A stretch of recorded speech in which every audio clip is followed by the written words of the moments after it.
Hi అండి, welcome to Ramya kitchen.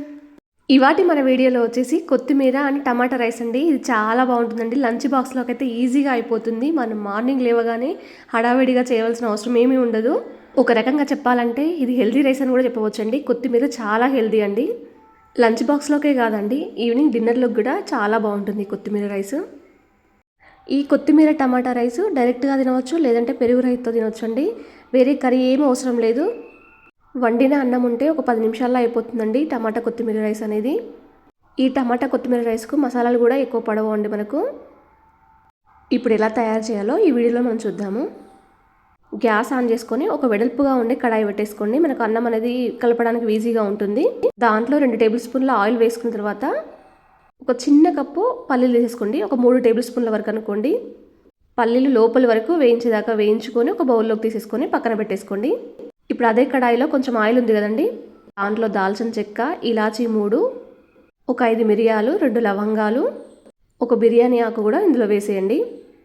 అలాగే దీంట్లోకి ఒక 1 టేబుల్ స్పూన్ వరకు జీలకర్ర వేసేసుకోండి పోపులోనే.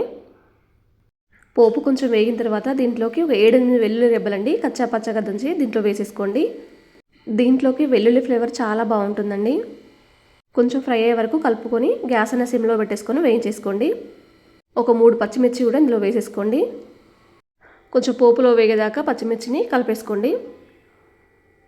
పచ్చిమిర్చి వేగిన తర్వాత ఆనియన్స్ కూడా వేసేయండి దీంట్లోకి. ఆనియన్స్ అనేది పొడుగ్గా కట్ చేసుకొని వేసేసుకోండి. ఆనియన్స్ కూడా కొంచెము కలర్ మారే వరకు వేయించేసుకోండి.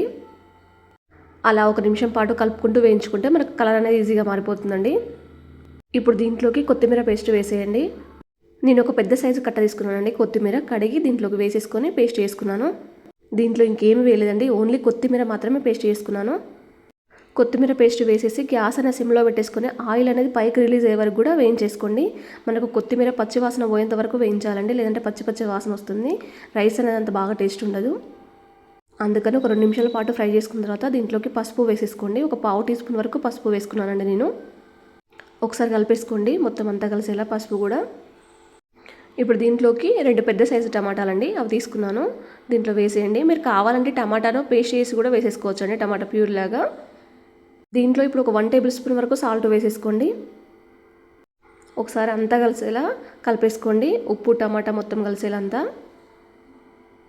ఇలా కలిపేసుకొని ఒక టమాటా మెత్తబడేంత వరకు కూడా మూత పెట్టేసుకోండి. 2 నిమిషాలు సరిపోతుందండి మనకు. ఇప్పుడు మనం 2 నిమిషాల తర్వాత ముద్ద చూద్దామండి. చూడండి, టమాటా అనేది మనకు మెత్తబడిపోయింది. ఒకవేళ మీరు టమాటా ఇలా కట్ చేసుకొని వేసుకుంటే టమాటా అనేది కొంచెం అలా గరిటితో అలా అనండి వీడియోలో చూపించినట్టుగా, ఎందుకంటే మనకు గ్రేవీ లాగా అయిపోతుంది. అలా అంటే ఇలా ఇష్టం లేదు అనుకుంటే టమాటా ప్యూర్ చేసి వేసేసుకోండి. ఇప్పుడు దీంట్లోకి ఒక 1 టేబుల్ స్పూన్ వరకు ధనియా పౌడర్ వేసేసుకోండి. నేను దీంట్లోకి గరం మసాలా కానీ కారం కానీ ఏమీ వేయట్లేదండి. నాకు ఆ పచ్చిమిర్చి మిరియాలతోటి ఘాట్ అనేది వచ్చేస్తుంది. మీరు కొంచెం స్పైసీ తింటే కారం వేసుకోవచ్చు, గరం మసాలా కూడా వేసేసుకోవచ్చండి. వండిన అన్నం పొడి పొడిగా చేసుకొని ఇందులో వేసేసుకోవాలండి. నేను 2 కప్పుల వరకు తీసుకుంటున్నాను వండిన అన్నము. ఇప్పుడు దీంట్లోకి మనం వేయించేసి పెట్టేసుకున్న పల్లీలు వేసేయండి. మనం ఫస్టే వేస్తే పల్లీలు అనేది మెత్తబడిపోతాయండి. ఇప్పుడు మొత్తం కలిపేసుకోండి, అన్నం మొత్తం కలిసేలా. ఇలా కలిపేసుకున్న తర్వాత చివరిగా ఒక 1 టేబుల్ స్పూన్ వరకు కొత్తిమీర వేసేసుకోండి పైన అలా. నేను నార్మల్ రైస్తో చేశానండి, మీరు బాస్మతి రైస్తో చేసుకుంటే ఇంకా చాలా బాగుంటుంది. ఈ టమాటా కొత్తిమీర రైస్కు అన్నం పొడి పొడిగా ఉంటే సరిపోతుందండి. అంతేనండి, ఎంతో టేస్టీగా ఉండే టమాటా కొత్తిమీర రైస్ అనేది తయారైపోయింది. ఈ రైస్ని ఇలా డైరెక్ట్గా తినేయొచ్చండి. ఈ వీడియో మీకు నచ్చినట్టయితే మీ ఫ్రెండ్స్కి రిలేషన్కి షేర్ చేయండి. ఒకవేళ మీరు ట్రై చేసేది ఉంటే ఎలా వచ్చిందో నాతో షేర్ చేసుకోవడం మాత్రం మర్చిపోవద్దు. మీరు ఫస్ట్ టైం చూసేది ఉంటే మాత్రం వెల్కమ్ టు రమ్య కిచెన్ ఛానల్ని సబ్స్క్రైబ్ చేసుకోండి.